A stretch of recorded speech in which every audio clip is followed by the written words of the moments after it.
বাইরে বাইরে তুই সারাদিনে করলাই অনেকটা থামো নিচে এটা কি এর পয়েন্ট দিছো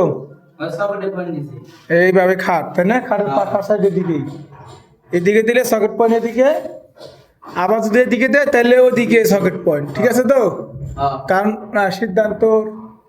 একটু সমস্যা আছে যেভাবে দিক সমস্যা না দিতে পারবো তাই না এদিকে দিছো বেড সুইচ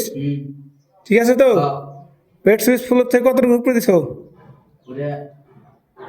3.5 ফুট আচ্ছা 3.5 ফুট ঠিক আছে কিনা এটা পরে ঘুমনে এরপর দিছো সুইচ বোর্ড এই সুইচ বোর্ডগুলো লাগাইছো দেখি লেভেল ধরে লাগাইছো কে লাগাইছি তন্ময় লাগাইছি তন্ময় লাগালে লেভেল ধরেই লাগাইছি এরপর এখানে একটা লাইট পয়েন্ট দিছো প্লাস দুইটা ড্রপ একটা হলো এইচডিবি থেকে আসছে আর একটা পয়েন্টের ড্রপ ঠিক আছে না সেম একইভাবে ফ্যান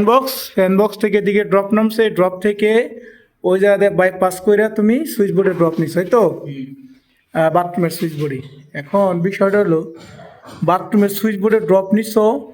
এখন আমরা যেভাবে করছি এইচডিবি থেকে এই ড্রপ থেকে বাইপাস হয়ে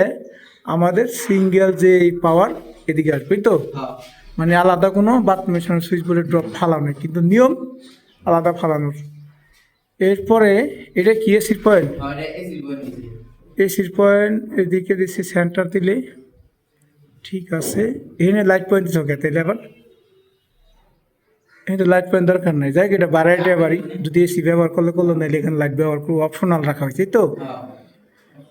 অপশনাল রাখা হয়েছে যদি এসি ব্যবহার করলো না করলে পরবর্তীতে এখানে সেম এখানে একটা লাইট পয়েন্ট আর এই ড্রপটা নামাইছো কোথায় এই ড্রপটা